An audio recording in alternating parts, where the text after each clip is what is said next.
अगले 3 महीने में हो सकते हैं 3 ऐसे ऐलान। विपक्ष के हाथ बचेगी महंगाई, बेरोजगारी की ढपली, बाजी मार लेगी बीजेपी। इधर बैंक में 2000 के नोट जमा होंगे, उधर मोदी सरकार को 50,000 करोड़ का मुनाफा होगा। गणित समझ लीजिए। संसद में आएगा बड़ा कानून या आपके खाते में आएंगे रुपए। 3 मिनट में समझिए अगले 3 महीने का मास्टर प्लान।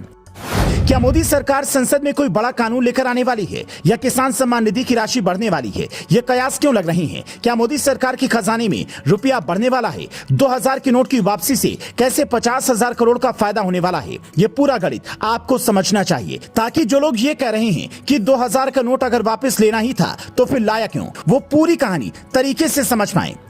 इंटेलिजेंस के पास इस बात की खुफिया जानकारी थी कि 2024 चुनाव से पहले पाकिस्तान और खुफिया एजेंसी आईएसआई देश में अलग अलग रूट्स के जरिए बांग्लादेश और नेपाल के रास्ते 2000 के फर्जी नोट वाली हजारों करोड़ की खेप भारत में भेजने वाली थी, जिनका इस्तेमाल चुनाव के दौरान हो सकता था। कर्नाटक चुनाव में भी 2000 के नोटों की गड्डियों के खूब इस्तेमाल की खबरें भी आई थी। नक्सली संगठनों के पास भी 2000 के नोट बड़ी मात्रा में है, ऐसी जानकारी थी और वो इस बात से परेशान है कि अब बैंक में बदलेंगे कैसे। ऐसे में फर्जी नोट के जरिए हिंदुस्तान को हिलाने की साजिश का पता चलते ही मोदी सरकार ने यह बड़ा फैसला लिया। बावजूद उसके 1.08 लाख करोड़ के 2000 के नोट मार्केट से गायब हैं।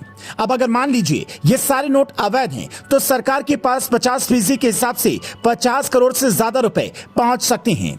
तो इन पैसों का क्या होगा? पहला, बजट में इसका इस्तेमाल हो सकता है। हिंदुस्तान का शिक्षा बजट बीते साल 1,04,000 करोड़ रुपए के आसपास था। इसका मतलब है कि 50,000 करोड़ बजट के लिहाज से काफी बड़ी राशि है। दूसरा, इस पैसे से कोई जन कल्याणकारी योजनाएं लॉन्च की जा सकती हैं। इसमें हर घर योजना से लेकर महंगाई से राहत देने का प्लान बन सकता है, क्योंकि 2024 में लोकसभा चुनाव भी हैं। तीसरा, किसान सम्मान निधि के तहत अब तक किसानों को साल में 5 किश्त मिलती हैं, जिसका बजट 65,000 करोड़ रुपए है। अब इसमें 50,000 करोड़ जोड़ दिया जाए तो समझिए हर महीने किसानों को 2,000 रुपए मिल सकते हैं।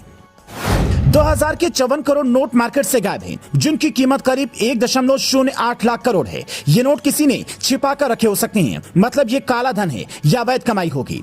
अगर 5 से 10 लाख रुपए की गड्डी लेकर कोई बैंक पहुंचे तो बैंक जवाब मांग सकती है। पैन कार्ड, आधार कार्ड और सारी डिटेल देने के बाद आप पूछताछ में हो सकता है कि फंस भी जाएं। ऐसे में पैसा जब्त होने और जेल जाने दोनों का खतरा है। तो हो सकता है कि कुछ दिनों पहले मोदी सरकार ने जैसे 50-50% वाली स्कीम चलाई थी, वो दोबारा शुरू हो। मतलब मान लीजिए कि आपके पास 1 करोड़ रुपया है, अगर वो पैसा लीगल है तो 30 करोड़ टैक्स बनेगा, अगर अवैध है तो 50 करोड़ टैक्स के रूप में दीजिए और पूछताछ से लेकर जेल जाने तक से बच सकते हैं। अब कुछ लोग कहेंगे इससे तो भ्रष्टाचार बढ़ेगा, तो बिल्कुल नहीं। एक तो इससे गायब नोट मार्केट में आ जाएंगे, अर्थव्यवस्था मजबूत होगी, और दूसरा सरकार के खजाने में रुपया पहुंचेगा। तो हो सकता है किसी कानून में संशोधन की जरूरत पड़े तो सरकार उसे भी करे।